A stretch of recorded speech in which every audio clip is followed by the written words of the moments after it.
지난 3주는 우리가 글로벌 메가 트렌드 그리고 기술 사업화와 기술 창업, 또 4차 산업혁명과 테크 트렌드를 주제로 비교적 매크로한 분석과 관점들을 학습하였습니다.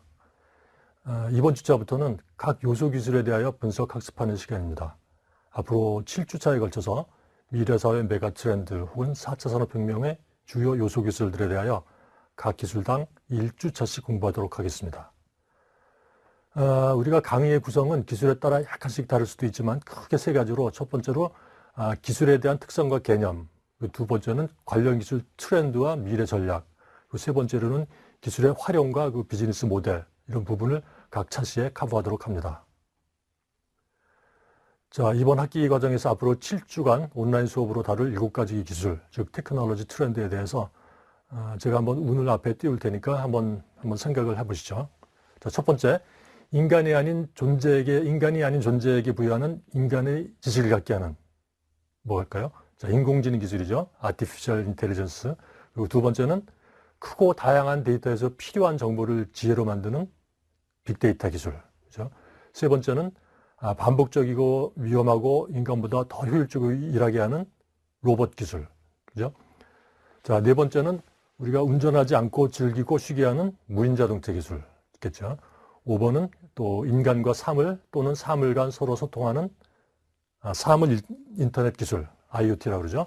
6번은 저렴하고 효율적인 소유를 위한 클라우드 기술.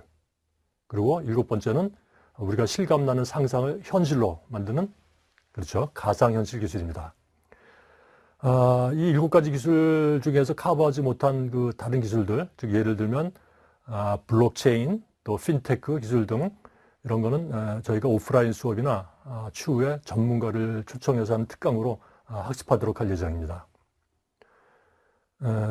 제가 이 과목을 시작할 때 언급하였었지만 다시 한번 강조하면 각각의 요소 기술들에 대하여 우리가 과학자나 전문가 수준으로 기술에 대하여 하는 것은 불가능합니다. 그리고 이러한 기술에 대한 알기 쉬운 정보는 여기저기 많이 널려 있습니다. 문제는 없어서가 아니라 너무 많아서 생기는 거죠. 자, 이 과목에서는 기술혁신 창업, 그리고 창업의 성공을 위한 목적의식을 가지고 각 요소 기술에 대한 이해와 또 4차 산업의 핵심인 초연결을 중심으로 학습하기 바랍니다. 이번 시간 학습을 통해 여러분은 AI 기술의 특성과 개념을 이해하고 설명할 수 있습니다. AI 기술의 특성과 개념. 혹시 사과 좋아하시나요? 이 금쪽 같은 과일이 인류의 역사를 뒤바꾸기도 했습니다. 뉴턴에게 만유인력이라는 깨달음을 준 사과 덕분에 근대 과학이 성립되었죠. 고리타분한 과거의 사과들 말고 지금을 살아가는 우리에게 가장 많은 영향과 영감을 준 사과는 무엇일까요? 맞습니다. 스티브 잡스의 사과. 그냥 그대로 애플이죠. 그런데 왜 하필이면 한 입 먹은 사과일까요? 가장 상징적이고 설득력 있는 이야기에는 비운의 과학자 앨런 튜링이 등장합니다. 그의 논문과 2차 세계대전에 사용한 암호 해독기는 인류 최초 컴퓨터 ENIAC의 밑거름이자 원형이 됩니다. 애플의 로고는 튜링을 추모한 것이라 하네요. 튜링이 죽기 전까지 매달렸던 질문은 과연 인간의 뇌와 비슷한 기능을 가진 기계를 만들 수 있을까였습니다. 기계는 지식을 습득할 수 있는가? 인공지능은 가능한가? 과연 인간이 인간과 같은 지능을 창조할 수 있는가 등을 말입니다. 그는 컴퓨터를 발명해 인류를 새로운 세상으로 안내했습니다. 인공지능을 접한 기억을 떠올려 본다면 아마도 영화와 함께일 겁니다. 공학 분야에서 말하는 인공지능의 정의는 문제를 푸는 기능입니다. 사람이 하는 대부분의 결정, 이를테면 어떤 옷을 입을지, 어떤 말을 할지 등은 일종의 문제 해결 과정이라고 할 수 있습니다. 그래서 사람을 따라하는 로봇을 보고 인공지능이라고 부르는 것입니다. 인공지능은 기술적 변화를 통해 단순 문제풀이에서 지능의 실제적 구현을 목표로 발전되고 있습니다. 스티븐 스필버그가 인공지능이라는 단어를 영화 제목으로 내세웠던 AI, 혹은 근자에 쏠쏠한 인기가 있었던 그녀가 있겠군요. 스탠리 큐브릭의 2001 스페이스 오디세이에 나오는 인공지능 컴퓨터 할과 리들리 스콧의 초창기 영화 블레이드 러너에는 인간의 감성을 지닌 리플리컨트라는 인공지능이 등장합니다. 할이나 리플리컨트는 이미 인간의 다양한 사고 능력에 도달한 인공지능입니다.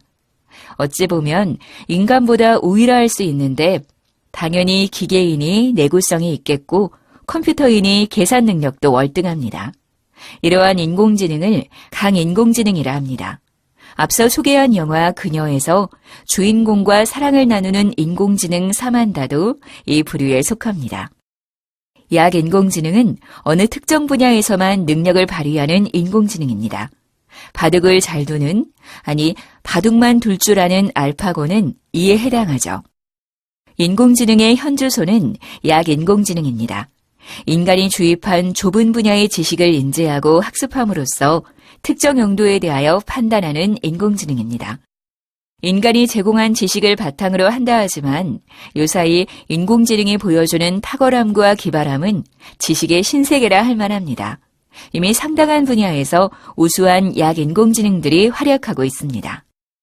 조만간 우리네 일상에서도 불확실한 꿀팁보다는 확고한 꿀지식을 지식인과 같이 유용하지만 때론 어설픈 집단지성이 아닌 성숙한 인공지성을 손쉽게 접할 날도 멀지 않았습니다. 그에 반해 강인공지능은 좀 더 기다려야 합니다. 인간이 강인공지능을 만들어낸다면, 그런 시기가 오기만 한다면 다음 단계는 금방일 것입니다. 인간이 만들어낸 강인공지능은 얼마 지나지 않아 어마무시하게 강력한 후속 세대인 초인공지능을 스스로 만들어낼 것입니다. 초인공지능은 모든 일에서 인간보다 압도적인 능력을 가진 인공지능을 말하고 영화 터미네이터, 매트릭스가 이에 해당됩니다. 우리의 상상력에서나 자리 잡은 인공지능이 문 밖에서 기웃거리고 있습니다. 인간과 같은 강인공지능, 연이어 인간을 초월한 초인공지능의 시대가 우리 생애의 한 시점에 등장하리라 여겨집니다. 진정한 인공의 지능이 탄생하는 겁니다. 그들이 문을 열고 우리의 삶에 들어오는 순간 인간은 진정한 신인류를 맞이할 것입니다. 지금까지 인공기술에 대해 학습하셨습니다. 수고하셨습니다.